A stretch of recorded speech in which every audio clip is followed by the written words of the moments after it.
Good afternoon, students. Today we'll start with the very first chapter, that is the first chapter of OCM, that is Nature and Significance of Management. Before we start reading from your textbook, I just want to introduce this chapter, and I'm keeping this textbook open in front of you because I think many of you must not be having the textbook, so you can read it from your screen. I'm keeping this in front of you.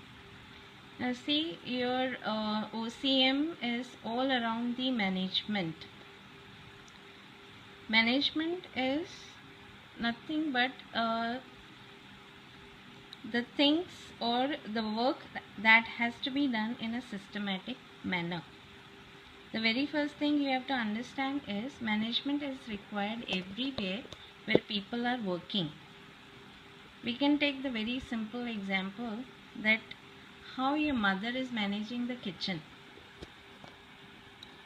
आपके mother हैं, वो kitchen को manage करते होंगे.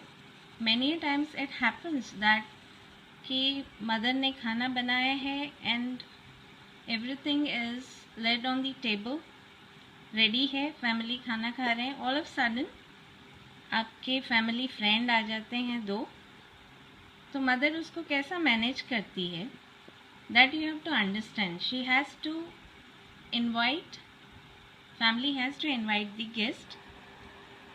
उनको आपको invite करना है, बोलना है कि आप भी ज्वाइन करें खाना खाने के लिए. तो मदर उसको कैसे मैनेज करेगी? लिमिटेड खाना बनाया है या फैमिली जितना है उतना ही खाना बनाया है उन्होंने, तो किस तरीके से करेंगी? तो she may use the resources that she may be having in the kitchen already. Bread है या आटा बना हुआ पड़ा है या कुछ दाल बना लेंगे या कुछ सब्जी एक और बना लेंगे. So she will handle the situation.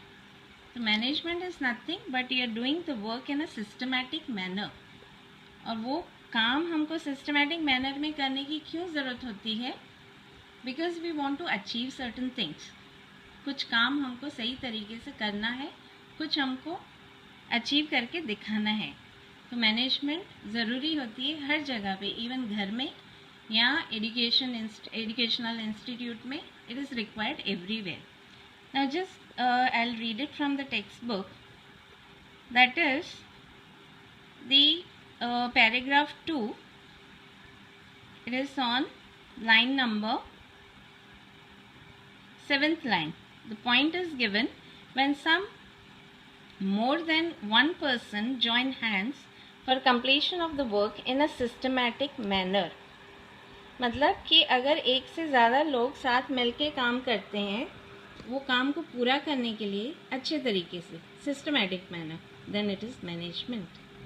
Second आपको बोला है कि a need of planning and delegation of authority and responsibility arises. दूसरा ऐसा बोल रहे हैं आपको कि मैनेजमेंट जब आप करते हैं तो ज़रूरी होता है कि आप प्लान करें उस चीज़ को, और जब आप साथ में काम करते हैं तो ज़रूरी होता है delegation of authority and responsibility. मतलब कि जो आपके साथ काम कर रहे हैं उनको अथॉरिटी देना और उनको रिस्पॉन्सिबिलिटी देना. काम देना दैट इज़ रिस्पॉन्सिबिलिटी देना, और उसके साथ साथ उस काम को अच्छे तरीके से करने के लिए उनको पावर देना, दैट इज़ अथॉरिटी. तो जब हम साथ में काम कर रहे हैं तो एक पीस ऑफ वर्क को हम लोग डिवाइड कर लेते हैं कि कौन कौन सा पीस ऑफ वर्क करेगा. तो आप जब डिवाइड करेंगे काम को तो उस तरीके से करेंगे कि जो जिस चीज़ में अच्छा है. We'll take the example here again कि सपोज आपको टीम वर्क दिया है, प्रोजेक्ट दिया है करने के लिए 3 जनों को, तो तीनों वो प्रोजेक्ट को डिवाइड करेंगे कंप्लीट करने के लिए. जो अच्छा है नेट से इंफॉर्मेशन ढूंढने के लिए वो इंफॉर्मेशन ढूंढेगा. दूसरा जो रीडिंग में अच्छा है तो वो इंफॉर्मेशन ढूंढा है उसको शॉर्ट करेगा, जितना इंफॉर्मेशन ज़रूरी है उतना ही उसको शॉर्ट करके निकालेगा. तीसरा अच्छा है बोलने में, स्पीकिंग इज़ गुड, तो वो उस प्रोजेक्ट को प्रेजेंट कर लेगा. तो जब भी हम लोग काम साथ में करते हैं तो हम लोग उसको रिस्पॉन्सिबिलिटी दूसरों को देते हैं, बांटते हैं, और उसके साथ हम लोग अथॉरिटी या पावर भी देते हैं कि अपना पीस ऑफ वर्क जो भी आपको काम दिया गया है उसको अच्छी तरीके से आप कर सकते हैं. That power is authority given to the person. Now we'll come to the next paragraph, that is, in business, sole proprietorship firm and the partnership firms were being managed by the owners themselves. ये आपको पता है sole proprietorship किया है हमने, partnership किया है, तो उस टाइम पे सोल में वो अलोन पर्सन होता है जो मैनेज करता है सारी एक्टिविटीज़ को जो बिजनेस फर्म में ज़रूरी है. एंड पार्टनरशिप फर्म में पार्टनर्स खुद उसको मैनेज करते हैं. बट जब आपका बिजनेस जो है फाइनली एक्सपैंड होता है, कंपनी फॉर्म होती है, कंपनी डेवलप होता है, तो तब आप अलोन मैनेजमेंट नहीं कर सकते हैं, सारी एक्टिविटीज़ को अकेले मैनेज नहीं कर सकते हैं, क्योंकि बहुत ज़्यादा काम होता है, बहुत ज़्यादा एक्टिविटीज़ होती हैं, एंड इट्स नॉट पॉसिबल कि आप अलोन उसको मैनेज कर सकें. तो जैसे ही कंपनी डेवलप होता है in this format, it becomes necessary and easy to arrange the big amount of capital. मतलब कि जब आप कंपनी फॉर्म करते हैं तो आपको कैपिटल ज़्यादा चाहिए. And you also need the service of the experts and the other major benefits are also availed. आपको एक्सपर्ट का सर्विस भी चाहिए, दूसरे लोगों की मदद भी चाहिए, और जो लोगों का जो एक्सपर्टीज़ है उनका बेनिफिट भी आपको मिलता है. तो एक्सपर्ट की जब भी आप सर्विस लेंगे उनका एक्सपर्टीज़ आपको बेनिफिट करेगा. But it gives rise to many problems. जैसे ही ज़्यादा लोग साथ में काम करते हैं, कंपनी फॉर्म होता है, बड़ा बिजनेस होता है, साइज़ बड़ा हो जाता है, एक्टिविटीज़ भी बढ़ जाती हैं, तो उसके साथ साथ प्रॉब्लम भी बड़े हो जाते हैं, ज़्यादा हो जाते हैं. Your problem will be more in number and the problems will also be bigger.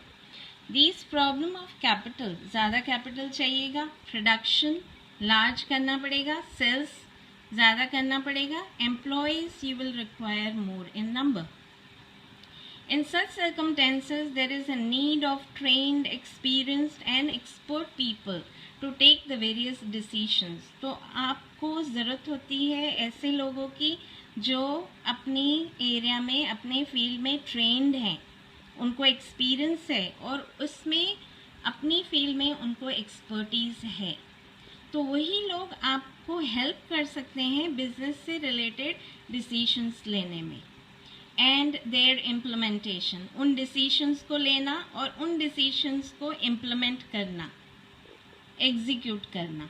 तो you need all trained and expert people in the company form.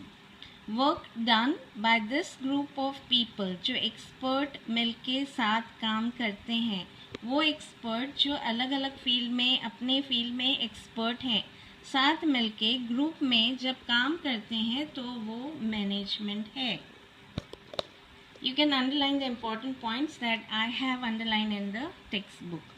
And even if you don't have the textbook, you can always note down the points in your notebook. Okay. Now we'll move further. That is, next point is meaning of the management. Now we have to understand that what is management or the meaning of management given by the various experts. The very first is, according to Krusnett and O'Donnell, management is the art of getting things done through others.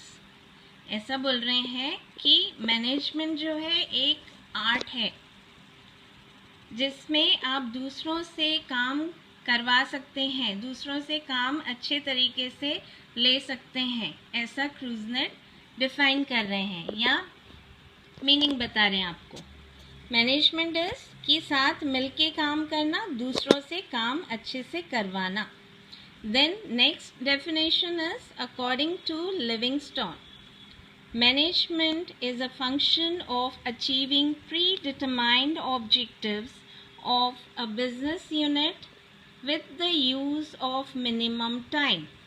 Now try to understand each and every word of it. Management is a function of achieving predetermined objectives. बोल रहे हैं कि management जो है एक function है जिसमें आपको अचीव करना है प्री डिटरमाइंड ऑब्जेक्टिव्स को, मतलब कि पहले से ही आपने सोच के रखा है ऐसे ऑब्जेक्टिव्स को आपको अचीव करना है बिजनेस यूनिट में। और किस तरीके से आप अचीव करेंगे? With the use of minimum time, मतलब कम से कम टाइम लगेगा, आपको टाइम का वेस्ट नहीं करना है, because time is always a resource and we have learn that time as a resource और every resource is limited.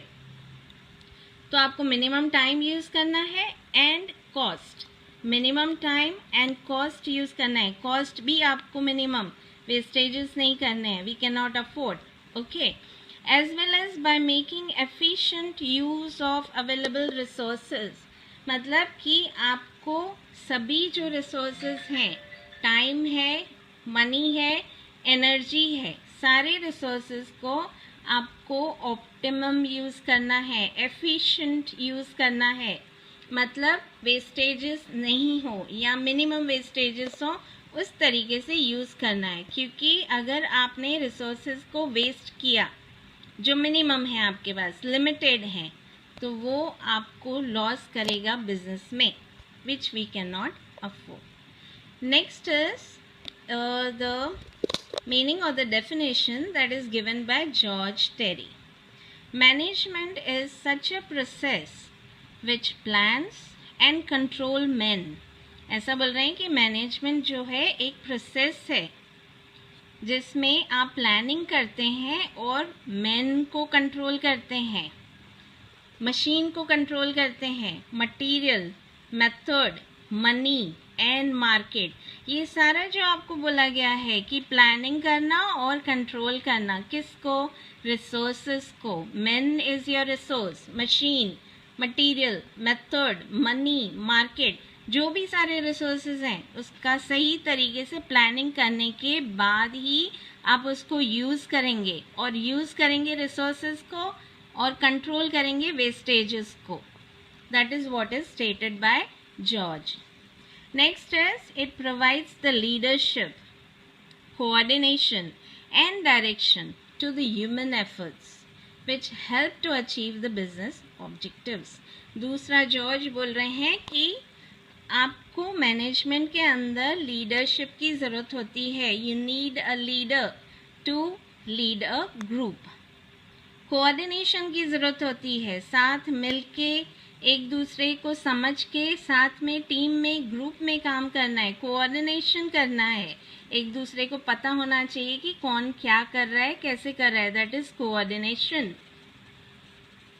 And directions देना, एक बार काम तो आपने मैन को दे दिया, एम्प्लॉयज़ को दे दिया, उनको डायरेक्शन देना है टाइम टू टाइम कि वो सही तरीके से काम कर रहे हैं या नहीं कर रहे हैं, गलत डायरेक्शन में गलतियां तो नहीं कर रहे हैं। If they are going in any wrong direction, then again it will cause the loss to the business. So you have to give the direction to the human efforts which help to achieve the business objectives. तो अगर आपने सही तरीके से leadership किया, coordinate किया और human efforts को, एम्प्लॉयज़ को डायरेक्शन दिया है, तो आपके बिजनेस के ऑब्जेक्टिव्स जो हैं, आपने जो सोच के रखा है कि बिजनेस में प्रॉफिट कमाना है या सेल्स को इंक्रीज करना है, तो आपके ऑब्जेक्टिव बिजनेस के ज़रूर अचीव होंगे। Clear till here? We'll just discontinue over here and continue in the next lecture. Below this, I will provide you with the home assignment and you have to complete that. Thank you.